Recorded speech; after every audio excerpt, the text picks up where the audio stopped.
আর শনিবার, শনিবার মানে নিরামিষ। তো নিরামিষের দিনে নয় সোয়াবিন নয় পনির হতেই হবে। তো ছেলেরা বলল আজকে সোয়াবিন বানিয়ে দাও। তো সোয়াবিনটা নতুনত্ব কিছু বানাও বলল। তো কি বানাবো ভেবে উঠতে পারছিলাম না, নতুনত্ব কি বানাবো।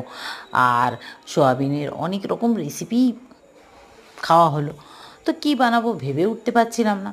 তো দেখলাম চলো আজকে একটু পোস্তই ট্রাই করি। তো সয়াবিনগুলোকে জলেই ভিজিয়ে রেখেছিলাম, সেদ্ধ করে নিই, দিয়ে ভিজে গেছিলো যেই দু টুকরো করে কেটে নিয়েছি, আলু ডুমো ডুমো করে কেটে নিয়েছি, ব্যাস পাঁচ ফোড়ন শুকনো লঙ্কা ফোড়নে দিয়ে এবারে দিয়ে দিলাম সয়াবিন আর আলুটাকে, দিয়ে ভালো করে একটু নেড়ে চেড়ে নিলাম, হলুদ দিইনি, নুন দিয়ে ভালো করে নেড়ে চেড়ে নিলাম। ওদিকে পোস্ত বেটে নিয়েছি, পোস্ত বাটা হয়ে গেছে, পোস্তর মধ্যে দিয়ে দিলাম, দিয়ে নেড়ে চেড়ে জল দিয়ে কাঁচা লঙ্কা দিয়ে কাঁচা সর্ষের তেল দিয়ে ঢেকে দিয়েছিলাম 5 থেকে 7 মিনিট। ব্যাস তারপর আমাদের রেডি হয়ে গেল পোস্ত। খেতেও দারুণ হয়েছিল, ট্রাই করে দেখতে পারো।